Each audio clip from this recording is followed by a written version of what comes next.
Samskriti University for excellence in life. BTech Agri BSc lateral entry. ఎప్పుడన్నా సీన్‌లో లేకపోతే సెట్‌లో గాని మీరు డైరెక్టర్స్ విజన్‌ని కంటే గూడా డామినేట్ జేసి ఇలా చేస్తే బావుంటుందండి. నన్నొక్కసారి నమ్మండి అని అనుకోని చెప్పి కన్విన్స్ చేసిన సందర్భాలున్నాయా? అలా చెప్తాం. హ్మ్. సార్ అది ఇట్లా చేయమంటారా అని రిక్వెస్ట్‌లు అడగాలి. హ్మ్. కొంతమందికి ఆ డైరెక్టర్స్ కొంతమంది ఇగో ఉందనుకోండి. ఈగోయిజం నేను చెప్పిందే చేయాలని అనుకోండి. హ్మ్.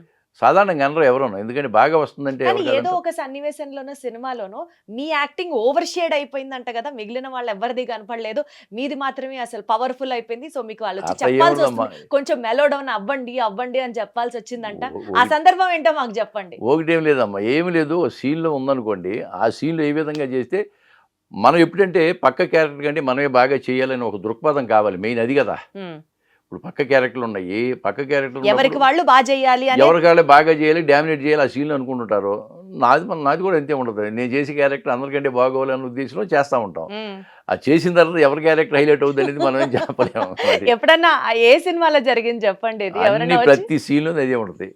ఒక్క సినిమా అని కాదు. ప్రతి సీన్‌లో మేము చేసేది అంతే. మీకు బెస్ట్ డైరెక్టర్ నుంచి కాంప్లిమెంట్ ఎప్పుడు ఎవరిచ్చారు చెప్పండి? బెస్ట్ అందరూ బాగానమ్మా. విజేంద్ర ప్రసాద్ గారు హ్యాపీ, హ్మ్. బోయపాటి శ్రీను గారు హ్యాపీ, బాబీ గారు ఓకే, అను రాఘపూడి గారు మీకు వాళ్ళకి ఒక్కొక్క డైరెక్టర్‌తో మీకున్న అటాచ్‌మెంట్ గురించి చెప్పండి. పెద్ద పెద్ద సినిమాలు చాలా అంటే చేశారు బాగా మీరు. లైక్ చేస్తారమ్మా. ఎందుకంటే నా ఏజ్‌ని బట్టి ఈయన హ్మ్. ఏజ్‌లో వచ్చాడు బాగానే మనం చెప్పిన పని చేసుకుపోతాడు, అడ్జస్ట్ అవుతాడన్న ఒక భావం వాళ్ళలో ఉంది. హ్మ్. అందుకే నన్ను ఎవ్వరు కూడా ఏమి మాట తోలటం గానీ, నన్ను ఏమని అనటం ఎప్పుడూ లేదు. హ్మ్. నేను కూడా వెళ్ళి వాళ్ళతో గౌరవంగా ఉంటాం. వాళ్ళు చిన్నవాళ్ళైనా గౌరవంగా మాట్లాడటం, మన పని మనం చూసుకోవటం, వెళ్ళిపోవటం. ఇంతే. అక్కడికి వెళ్ళిన తర్వాత మనం ఏదో నేను గ్రేట్‌గా ఫీల్ అవ్వటమో, లేకపోతే వాళ్ళకేదో చెప్పాలని చెప్పడమో, లేదా సీనియారిటీ నేను చెప్పింది మీరు వినడం అటువంటి మాటలు నా దగ్గర లేవు. వాళ్ళు చెప్పినట్టు చేసుకొని వెళ్ళిపోతుంటా. One of the busiest character artist కదా గాంధీ గారు మీరిప్పుడు. ఇప్పుడు బాగుంది. ఎవరు నమ్మలేకపోతున్నారు ఈ ఏజ్‌లో. ఈ ఏజ్‌లో అవకాశాలు రావడం అనేది నా అదృష్టం అది. అసలు అంత హెల్తీగా, అంత యాక్టివ్‌గా ప్రతి క్యారెక్టర్‌ని పండించగలిగేలా చేస్తున్నారంటే నిజంగా ఆ దేవుడి కృపే మీ మీద. నిజంగా. ఆ కళామ తల్లి, నటరాజ స్వామి. ఆహా! అద్భుతం. సో, ఆహ్, కమల్ హాసన్ గారు మీకు చాలా ఇన్‌స్పిరేషన్ అని విన్నాను. ఆయన దగ్గర నుంచి యాక్టింగ్‌లో మీకు ఇన్‌స్పిరేషన్ వస్తూ ఉంటుంది అని విన్నాను. ఏంటి మీకంత స్పెషల్ అట్రాక్షన్? ఏం లేదు. కమల్ హాసన్ గారు నేచురల్ ఆర్టిస్ట్ అమ్మ. హ్మ్. ఇప్పుడు నటించేటప్పుడు నేచురల్‌గా ఉండాలి. ఆర్టిఫిషియల్‌గా ఉండకూడదు. హ్మ్. నేను యాక్చువల్‌గా అయితే నేను చదువుకున్నప్పుడు నాకు ఎన్టీ రామారావు గారు చాలా అభిమానిని. హ్మ్. ఫస్ట్ మార్నింగ్ షో నేను టికెట్ తీసుకోవాలి. మచిలీపట్నంలో చదువుకున్నప్పుడు మేము వెళ్ళి 7 గంటలకెళ్ళి నిలబడి 9:30 షో అయితే 7 గంటలకెళ్ళి మొట్టమొదటి టికెట్ తీసుకోవాలి. హ్మ్. అలా అంత ఇదిగా ఉండేవాళ్ళం. హ్మ్.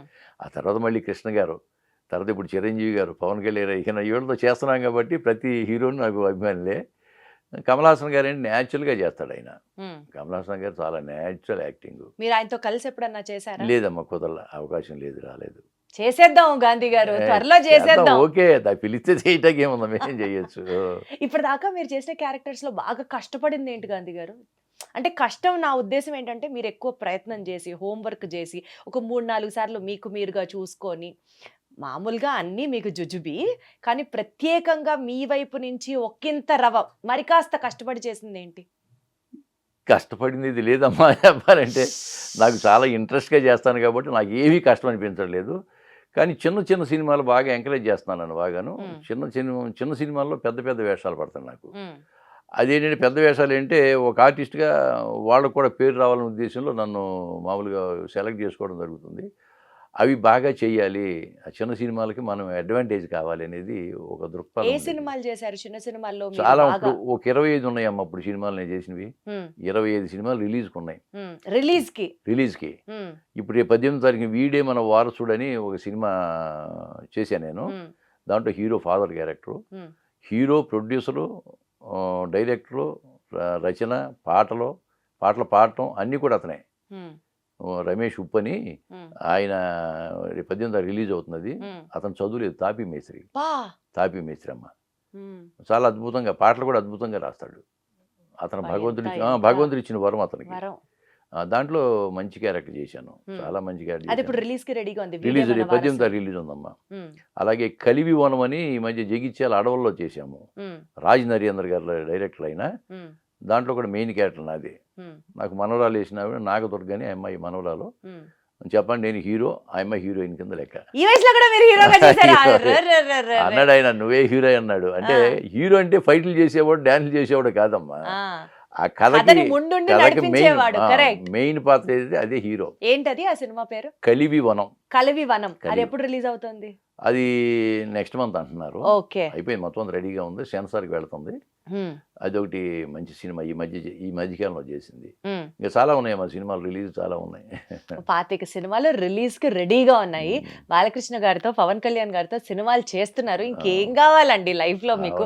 మీ గోల్ ఏంటి గాంధీ గారు? బాలకృష్ణ గారితో పవన్ కళ్యాణ్ గారితో మొన్న ఈ ఓజీ చేసా 15 రోజులు డైరెక్ట్ గా ఆయనతోనే సీన్లు అన్నారు. ఆయనతో 3 సీన్లు ఉన్నాయమ్మా నాకు. ఎట్లా ఉంటారండి పెద్ద పెద్ద స్టార్స్ సపోర్టింగ్ యాక్టర్స్ చేసే వాళ్ళ దాంతో? అంటే యూజువలీ చెప్తూ ఉంటారు వీళ్ళు చాలా కలివిడిగా ఉంటారు, వీళ్ళు చాలా గ్రౌండెడ్ గా ఉంటారని.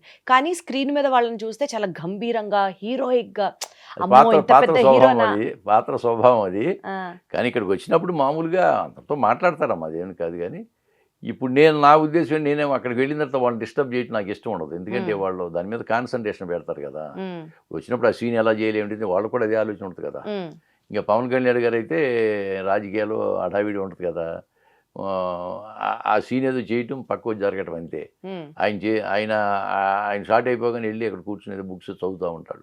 ఏమన్నా పలకరిస్తే చక్కగా మాట్లాడతాడు. కానీ నేను ఎక్కువ డిస్టర్బ్ చేయటం, వాళ్ళతో ఫోటోలు దిగటం ఇటువంటి ఇంతవరకు చేయలేదు. బాలకృష్ణ గారు ఇక్కడ అంతే. ఆయన వస్తాడు, డైరెక్టర్ ఏం చెప్తే అది చేస్తాడు. ఇంకా అది ఆయన ఓన్గా ఏం చెప్పడు అసలు.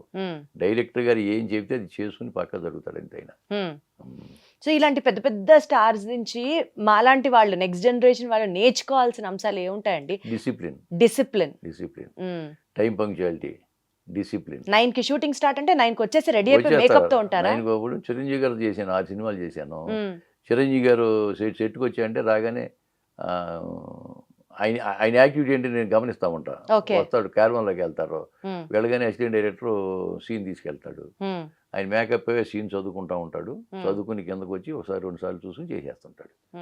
మరి అన్ని 157 సినిమాలు చేసిన ఆయనే అంత డిసిప్లిన్గా చేస్తున్నప్పుడు నిన్న కాక మొన్న వచ్చిన వాళ్ళు మేము ఎలా చేయాలి? మీరేంటి, మీరు నిన్న కాక మొన్న వచ్చిన 150 సినిమాలు చేస్తారు కదా. సో బేసికల్గా అండి, ఇదంతా యాక్టింగ్ అనేది డూ యూ థింక్ రియలీ ఈ జనరేషన్ యాక్టర్స్తో కనుక మీరు చూసి మాట్లాడాల్సి వస్తే, మీరు ఇప్పుడు ఆ తరం వాళ్ళని చూశారు, ఇప్పుడున్న యంగర్ జనరేషన్కి చూస్తున్నారు, ఈ జనరేషన్ ఇంకా నేర్చుకొని ఫోకస్ చేయాల్సిన అంశాలు మీ నోటీస్లో? ఏమీ లేదమ్మా. ఏ జనరేషన్ అయినా, ఏ హీరో అయినా ఆ టైం పంక్చువాలిటీ, డిసిప్లిన్ కానీ మెయింటైన్ చేస్తే 4 కాలాల పాటు ఫీల్డ్లో నిలబడతారు. డిసిప్లిన్ ఒక్కటే మోస్ట్ ఇంపార్టెంట్. ఎస్, డిసిప్లినే. ఎందుకంటే ఒక ప్రొడ్యూసరు కొన్ని కోట్లు ఖర్చు పెట్టి సినిమా తీయడానికి రెడీ అవుతాడమ్మా. 9 గంటల కాల్ షీట్, 9 గంటల షార్ట్ పడాలి అంటే హీరో కానీ హీరోయిన్ ఎవరిని వచ్చి 9 గంటలు రెడీగా ఉండాలా. లేదా నేను 10 గంటలకు వస్తాను, 11 గంటలకు వస్తాను, ఈ లోపల ఎంత లాస్ అవుతుంది టైం. బడ్జెట్ పెరిగిపోతుంది కదమ్మా. 10 కోట్లు బడ్జెట్ పెట్టి అనుకోండి, ఇలా లేట్ చేయటం వలన 15 కోట్లు 20 కోట్లకి వెళ్తుంది. నిర్మాత చుక్కలు చూడాల్సి వస్తుంది. ఇటువంటి ఇబ్బంది పెట్టకూడదు. అలా గనక ప్రతి ఆర్టిస్టు డిసిప్లిన్గా చేయగలిగితే సినిమాలు అనుకున్న టైంలో అయిపోతాయి, షూటింగ్ అయిపోతుంది. ఎంత తొందరగా అయితే రాఘవేంద్రరావు గారు డైరెక్షన్ నేను చేశా. రాఘవేంద్రరావు గారు నేను బాగా తెలుసు ఆయన్ని, నన్ను బాగా పలకెత్తాడు. ఆయన సినిమాలు నేను చేశాను. నేను ఆయన ఒక 60 రోజులు కానీ కాల్ షీట్లని పెట్టుకున్నారంటే ఆయన 55 రోజుల్లో కంప్లీట్ చేస్తాడు సినిమా. ఆయన ఇంకా ముందుగానే ముందు ఒక 5 రోజులు ముందుగానే చేసేయండి, నిర్మాతకి ఎంత కలిసి వస్తుందమ్మా. అది అంటే ప్రొడ్యూసర్ ఫ్రెండ్లీగా ప్లాన్ చేసుకొని చెయ్యాలా. చేస్తే నిర్మాతకి బాగుంటుంది. నిర్మాత పచ్చగా ఉంటే 10 మంది పచ్చగా ఉంటారు. అంతేగా, అది ఆ యూనిట్ అందరూ బాగుంటారు. అది. సో బేసికల్గా మీ యాక్టింగ్ ఇప్పుడు ఎంత కాదనుకున్నా, ఇందాక మీరు అన్నట్లు స్టేజ్ మీద ఒకలాంటి యాక్టింగ్ చేయాలి, టీవీకి అయితే ఒక యాక్టింగ్ ఉండాలి, సినిమాకి అయితే ఇంకా రిఫైన్డ్ యాక్టింగ్ ఉండాలి. ఎంత కాదనుకున్నా మన బేసిక్స్ అంటే మీరు అప్పటి నుంచి చూస్తున్నారు కాబట్టి మీ యాక్టింగ్ స్కిల్స్లో సీరియల్లో స్టేజ్ ఇంపాక్ట్ ఎక్కువ ఉంది అని అనుకుంటే, ఎప్పుడన్నా ఎవరన్నా మిమ్మల్ని అన్నారా ఆ kind of old school of acting కాదు, ఇప్పటి విధంగా ఇట్లా మారాలి, మీరు ఇంకా ఇంకొంచెం టెక్నాలజీ ఇంకొంచెం అడ్వాన్స్ అవ్వాలి, అట్లా మీకు ఏమైనా సజెషన్స్ వచ్చాయా? ఏమి సజెషన్ రాలేదమ్మా. ఎందుకు రాలేదంటే నేను వెళ్ళగానే అడుగుతా, అసలు ఎలా చేయాలి ఏమిటి చెప్పండి సార్, మీరు ఎలా చెప్తే అలా చేస్తానన్నా అనుకోండి, వాళ్ళు చెప్పినట్టు చేస్తున్నప్పుడు ఇంకా నాకు దాని వేరే విమర్శ ఏముంది, ఇంకా రాదు కదా. కాబట్టి వాళ్ళు చెప్పినట్లే చేస్తాను అంతే ఇంకా నేను. అలా కాదు సార్ ఇలా చేస్తే బాగుంటుందేమో చూడండి అని చెప్పి మన ఓన్గా ఏదన్నా డిసిషన్ తీసుకుంటే నేను అడుగుతాను. నేను బాగుందండి చేయండి అంటారు, చేస్తాం అంతే. ఇక అక్కడ కాంట్రవర్సీ అనేది లేదు ఇంకాను.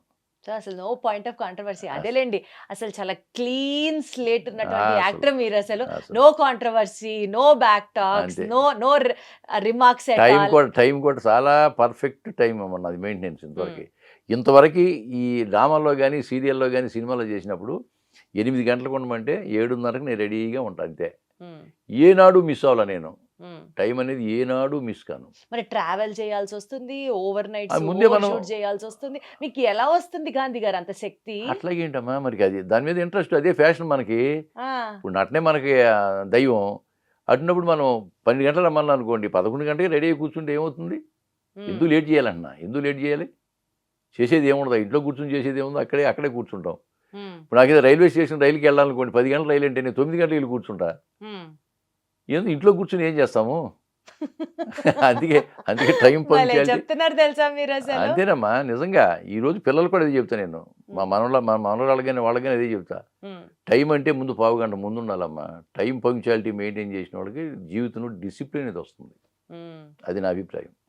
సూపర్. అసలు మీరు అందుకనే అంత సక్సెస్ఫుల్ గా సెకండ్ ఇన్నింగ్స్ అయినా సరే హిట్ మీద హిట్ కొడుతున్నారు.